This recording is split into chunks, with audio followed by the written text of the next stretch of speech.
Dalam pertemuan kelima ini, kita akan membahas mengenai epsilon NFA. Dalam video ini, saya lebih khusus untuk mengenalkan konsep epsilon NFA itu sendiri. Jadi kita sudah mempelajari apa itu DFA, apa itu NFA, dan bagaimana mereka bisa memproses string untuk memvalidasi suatu input. Di sini kita akan berkenalan dengan epsilon NFA. Jadi epsilon NFA sendiri merupakan suatu turunan dari NFA, di mana tujuan utamanya adalah mempermudah komputasi atau pemrograman yang bisa kita lakukan untuk menerapkan NFA. Singkat katanya, NFA terdiri atas kita bisa set berdasarkan dua kata berikut. Jadi ada epsilon, di mana epsilon itu menandakan empty string-nya. Kita sudah mempelajari mengenai empty string berkali-kali. Dan NFA-nya itu adalah adanya perpindahan state berdasarkan satu input ke beberapa state dari satu state yang asal. Jadi sebenarnya epsilon NFA itu merupakan suatu NFA yang kita memungkinkan transaksi antar state tanpa membaca input simbol atau dengan menggunakan empty string. Jadi kalau kita lihat kemarin di NFA, perpindahan state itu murni berdasarkan suatu input simbol. Jadi kita harus membaca dulu suatu input simbol, baru kita bisa berpindah transisi ke state lain.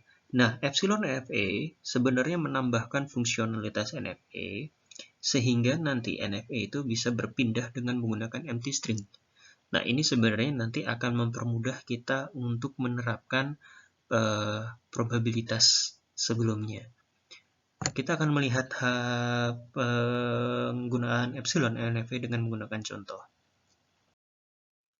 Nah, kita coba contoh itu seperti ini. Kita punya digit string atau input stringnya itu dengan menggunakan format yang seperti yang terlihat. Jadi tidak terlalu umum dibandingkan dengan yang kita pelajari kemarin. Bila kita pelajari kemarin biasanya hanya terdiri atas satu alfabet, satu jenis alfabet. Sekarang kita terdiri setidaknya atas 3 jenis alfabet. Jadi pattern dari input kita itu ada beberapa. Pertama ada optional plus atau minus sign di bagian awalnya. Jadi ini boleh ada, boleh tidak. Dan hanya satu karakter saja. Kemudian selanjutnya nanti akan diikuti oleh string of digits. Jadi boleh panjang beberapa pun dari digit numerik. Jadi stringnya terdiri atas alfabet numerik. Kemudian akan diikuti oleh satu decimal point sebagai tanda titik. Dan akan diikuti oleh second string of digit. Jadi angka yang urutan angka atau sequence angka selanjutnya. Jadi kita di sini punya dua angka ya. Jadi kalau kita tunjukkan di sini sebenarnya alfabet kita itu merupakan alfabet numerik diunionkan dengan alfabet plus sign minus dan diunionkan dengan alfabet titik. Nah, di sini kita bisa antara first digit yang di sini dengan second digit yang di sini ini boleh kosong, tapi salah satunya harus ada. Jadi kalau misalnya yang di pertama ini kosong, yang di belakangnya harus ada. Kalau di depannya ada, di belakangnya boleh kosong, atau boleh keduanya ada. Jadi sebenarnya ini seperti kita menggambarkan string of digit kita itu sebuah angka desimal atau floating point yang memiliki sign di depannya. Jadi plus minusnya ada di depannya. Ini adalah input pattern kita. Nah, bila kita lihat kemungkinan input yang muncul itu ada bisa seperti ini. Jadi seperti minus 10,25. Ini untuk yang semua elemennya ada. Ini plus 25. Ini ada yang elemen second string of digitnya tidak ada. Tetapi harus tetap ada tanda decimal point-nya. Kemudian yang ini adalah tanda di mana first string of digitnya tidak ada. Jadi nanti seperti seolah-olah ini sebenarnya minus 0,750. Jadi tanda minusnya tetap ada, desimalnya tetap ada, dan terakhir angka digitnya di belakangnya.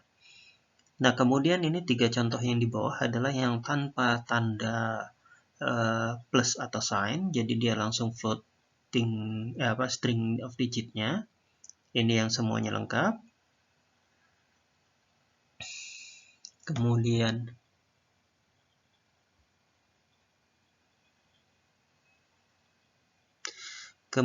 ini yang di bawahnya adalah yang dimana second digitnya tidak ada, yang di sini adalah first digitnya tidak ada. Nah, di sini yang menarik adalah yang bagian ini. Kita perhatikan bagian yang terakhir, yang contoh di mana tanda plus minus sign-nya dan first digit string of digitnya itu tidak ada. Nah, ini kalau kita kita kembali ke DFA atau NFA, di state diagramnya itu seperti apa di awal. Ini bagaimana kalau misalnya dua yang di atas depan ini tidak bisa 0. Kalau yang first digit string, Anda bisa membuat mungkin regular expressionnya seperti ini. Katakanlah kita simbolkan dengan A dan star, yang menandakan boleh kosong, boleh panjang berapapun, tetapi yang plusnya ini seperti apa? Ini kan tidak bisa kita kasih star karena panjangnya pasti 1. Dan ini berarti ada 2 empty string yang kita masukkan sebagai simbol. Nah, contoh seperti ini paling cocok diterapkan dengan menggunakan epsilon NFA. Nah, kita akan lihat bagaimana kita bisa menyusun state diagram untuk epsilon NFA tersebut dengan input string yang seperti ini. Nah, pertama kita tentukan dulu state-statenya. Kita mulai dengan start state, itu biasa. Kita namakan Q0. Kemudian state selanjutnya adalah kita tetapkan bahwa ini adalah state di mana kita sudah melihat tanda plus atau minus kalau ada. Jadi kalau kita melihat plus atau minus, kita akan lari ke Q1. Nah, kemudian Q1 juga kita tetapkan bahwa kita sudah melihat tanda plus minus, dan kita juga sudah melihat beberapa digit dari first digitnya, first string of digitnya, tapi belum tanda titiknya, belum decimal pointnya. Jadi ini kita tulis sebagai state pertama. Di state keduanya, di state Q2 ini adalah kita sudah melihat decimal point dari input stream kita. Jadi kalau kita sudah melihat decimal point, kita ke Q2. Nah, ini terlepas apakah kita sudah melihat kita sudah melihat digit sebelumnya atau sesudahnya.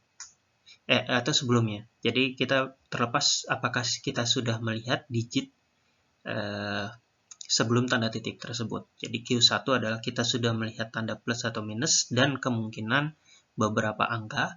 Dan yang Q2 adalah decimal point-nya kita sudah lihat. Q3 adalah state di mana kita sudah melihat decimal point dan mulai melihat digit di second string atau sebelumnya. Jadi kalau di Q3 pokoknya kita sudah melihat decimal point dan setidaknya satu angka. Angkanya mau di depan mau di belakang nggak masalah, tapi kita berarti sudah melihatkan ini. Jadi kalau kita kembali ke kita semuanya, ke itu asal udah ada titik ini dan mulai ada angka 5 atau di depan titik ini kita nggak masalah. Nah, Q4 ini adalah state di mana kita sudah melihat satu digit, setidaknya satu digit, tapi belum decimal point. Ini berarti mengimplikasikan bahwa kita sudah melihat first string of digit, tapi decimal point-nya belum. Dimana kemudian yang terakhir adalah kita punya final state kita di Q5 yang menandakan bahwa pembacaan kita sudah selesai dan kita accept poin kita. Nah, kita akan membuat state diagramnya seperti ini. Kita mulai dari Q0, kemudian kita akan Q0 itu kan bisa masukannya adalah epsilon. Bisa kita bisa mulai kalau dari Q0 itu input simbol yang mungkin muncul adalah empty string atau epsilon. kemudian tanda plus minus, dan kemudian angka. Nah, ingat lagi tadi di pernyataan state kita bahwa Q1 itu adalah kondisi di mana kita sudah melihat plus atau minus sign. Jadi kita tuliskan di itu pertama. Di mana epsilon juga kita atau input string juga kita masukkan ke sini. Karena kan plus minusnya boleh kosong.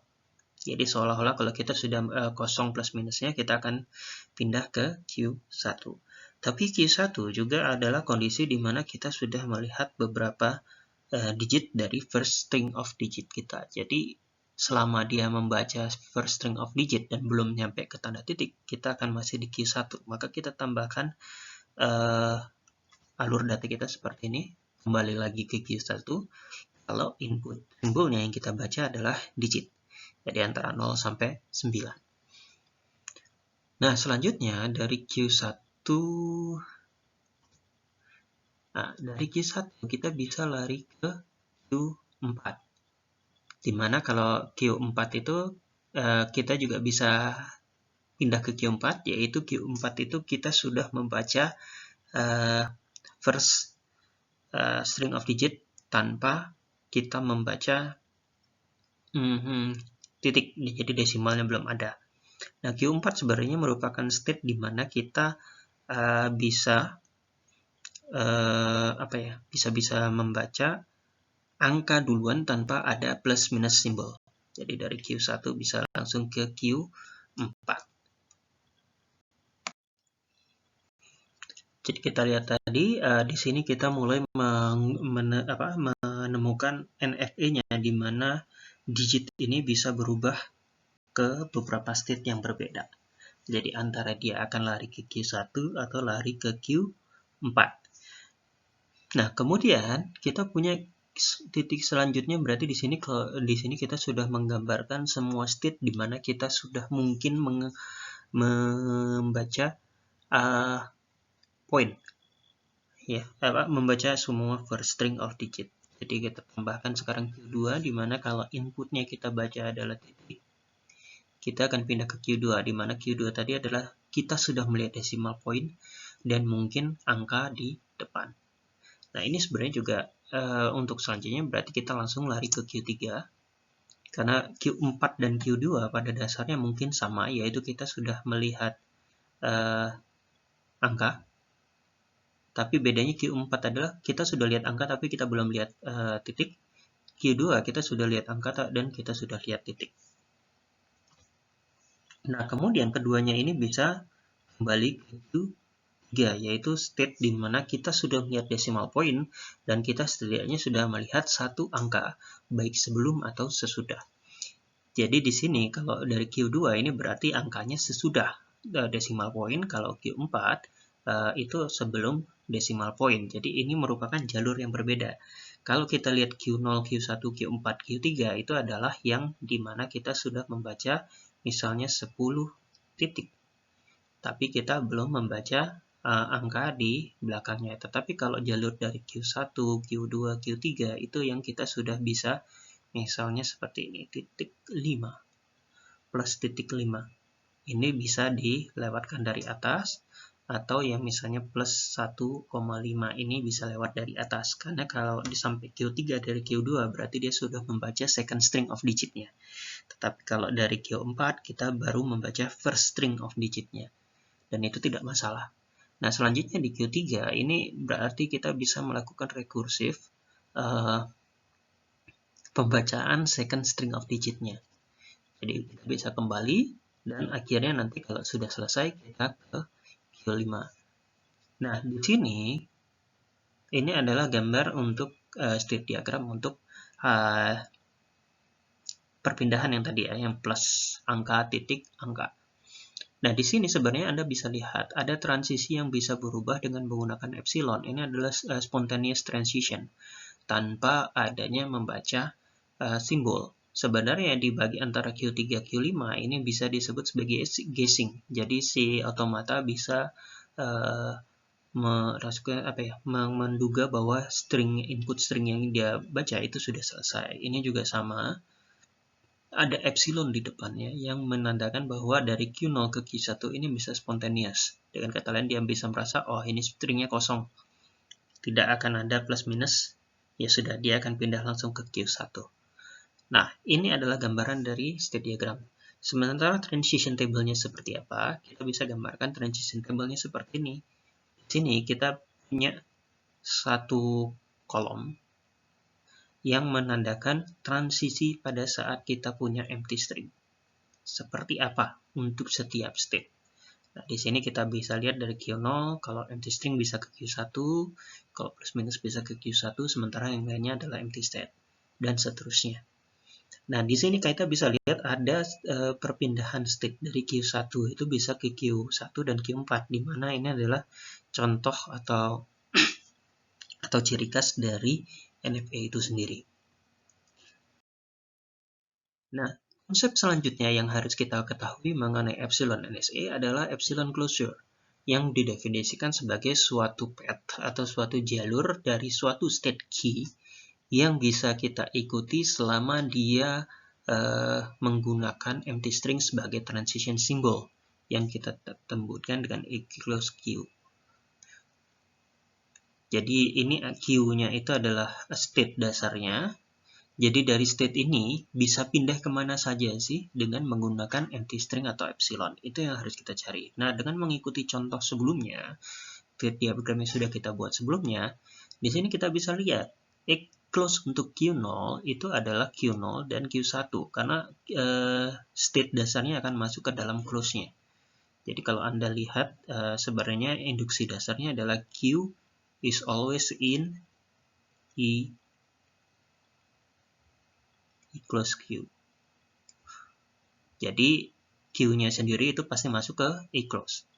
Nah, di sini kalau kita lihat dari Q0 dia bisa pindah ke Q1 dengan menggunakan epsilon. Jadi kalau kita mengikuti hukum yang sudah dijelaskan di main material, maka Q0 ke Q1 is in close juga.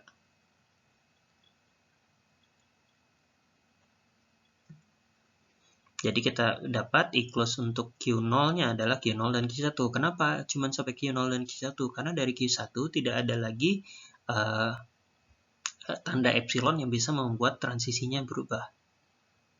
Nah, kemudian kita juga bisa menemukan di Q3, yaitu dari Q3 ke Q5. Dia berpindah dengan menggunakan epsilon. Ini berarti close Q3 adalah Q3, Q5. Nah, kalau misalnya kita punya berbagai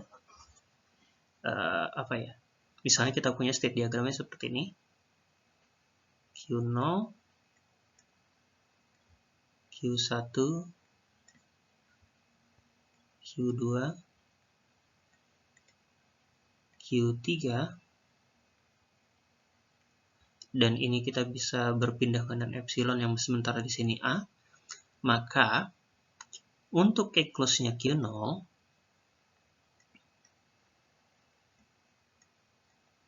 itu terdiri atas Q0, Q1, dan Q2.